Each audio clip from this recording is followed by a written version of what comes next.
Ne iznosi lažnije glasova, ne pristaj s bezbožnikom da svedočiš krivo. Ne idi za množinom na zlo i ne govori na sudu povodeći se za većim brojem da se izvrne pravda. Siromahu parnici njegovoj ne gledaj što je siromah. Ako naiđeš na vola neprijatelja svojega ili na magarca njegova gdje je zalutao, odvedi ga k njemu. Ako vidiš gdje je nenavidniku tvojemu pao magarac pod teretom svojim, nemoj da ga ostaviš, nego mu pomozi. Nemoj izvrnuti pravde siromahu svojemu u parnici njegovoj. Reči lažne kloni se i bezazlenoga i pravoga nemoj ubiti, jer neću opravdati bezbožnika. Ne uzimaj poklona, jer poklon zaslepljuje okate i izvrće reči pravima. Došljake ne cveli, jer vi znate kakva je duša došljaku, jer ste bili došljaci u zemlji misirskoj. 6 godina zasejavaj zemlju svoju i sabiraj rod njezin, a 7. godine ostavi je neka počine, da jedu siromasi naroda tvojega, a što iza njih ostane neka jedu zveri poljske. Tako radi i s vinogradom svojim i s maslinakom svojim. 6 dana radi poslove svoje, a u 7. dan počini, da se odmori vo tvoj i magarac svoj, i da odahne sin robinje tvoje i došljak. Držite se svega što sam vam kazao, ne pominjite imena bogova tuđih, i da se ne čuje iz usta vaših. 3 puta preko godine svetkuj mi, praznik presnih hlebova drži, 7 dana jedi hlebove presne, kao što sam ti zapovedio na vreme mjeseca Aviva, jer si tada izašao iz Misira i niko da ne izađe predame prazan.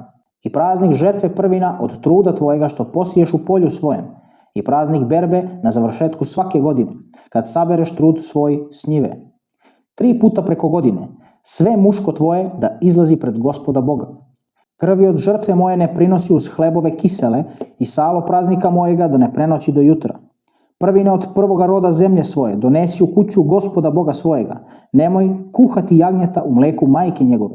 Evo, ja šaljem anđela svojega pred tobom, da te čuva na putu i da te odvede na mesto koje sam ti pripravio. Čuvaj ga se i slušaj ga. Nemoj da ga rasrdiš, jer vam neće oprostiti greha, jer je moje ime u njemu. Nego ako ga dobro uzaslušaš i ustvoriš sve što kažem, ja ću biti neprijatelj tvojim neprijateljima i protivnik tvojim protivnicima, jer će anđeo moj ići pred tobom i odvešće te u zemlju Amorejsku i Hetejsku i Ferezejsku i Hananejsku i Jevejsku i Jevusejsku, a ja ću ih istrebiti. Nemoj se klanjati bogovima njihovim, niti im služiti, ni činiti što oni čine, nego ih sasvim obori i likove njihove sasvim izlomi.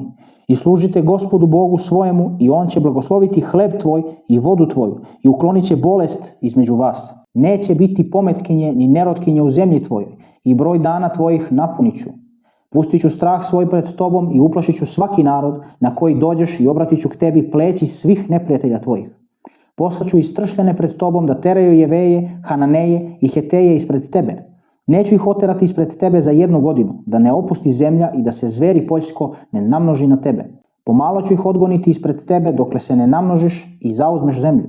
I postavit ću međe tvoje od Crvenoga mora do mora Filistejskoga i od pustinje do reke, jer ću vam u ruke dati one koji žive u onoj zemlji da ih oteraš ispred sebe. Nemoj hvatati vere s njima, ni s bogovima njihovim. Neka ne sede u zemlji tvojoj da te ne navrate da se ogrešiš o mene, jer bi služio bogovima njihovim i to bi ti bila zamka.